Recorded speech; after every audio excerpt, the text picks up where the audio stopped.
Halo adik-adik, apa kabar?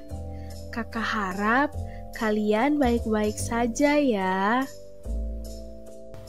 Kali ini kita akan mempelajari sedikit tentang organ peredaran darah manusia.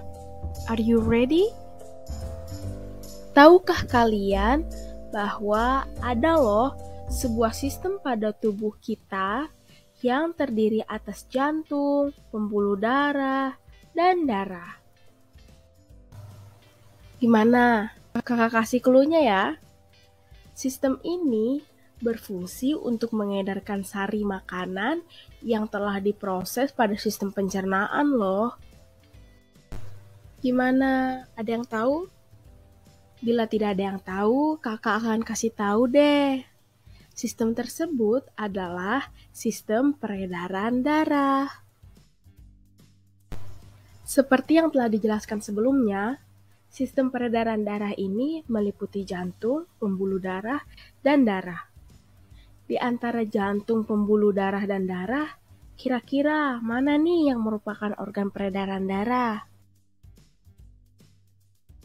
Jawabannya adalah jantung dan pembuluh darah.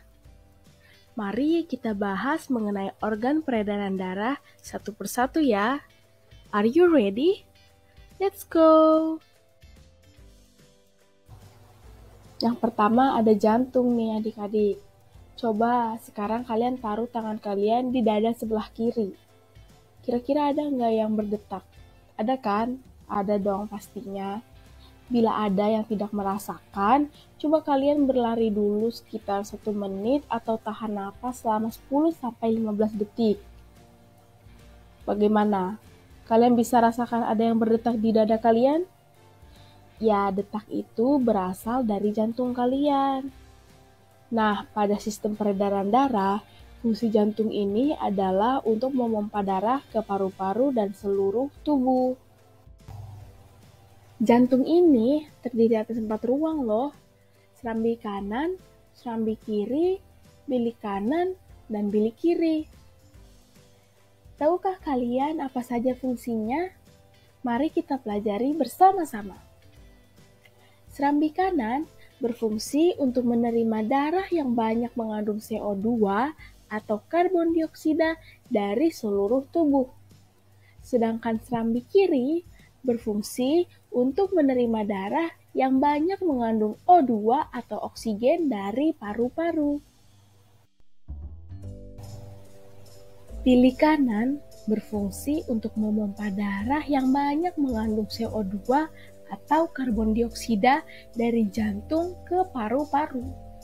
Sedangkan bilik kiri berfungsi untuk memompa darah yang banyak mengandung O2 atau oksigen dari jantung ke tubuh.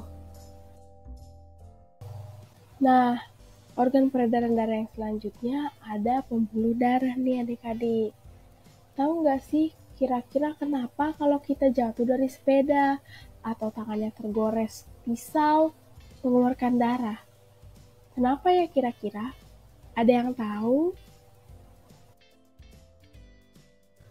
Nah, hal ini disebabkan oleh pembuluh darah yang tergores di dalam lapisan kulit loh.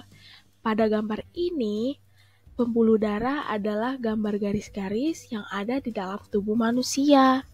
Nah, pembuluh darah ini berfungsi untuk menyalurkan darah dari jantung ke seluruh tubuh loh. Tahu nggak jenisnya ada berapa? Jenisnya ada 3. Yang pertama, pembuluh arteri atau nadi. Yang kedua, pembuluh vena atau balik. Dan yang ketiga, pembuluh kapiler.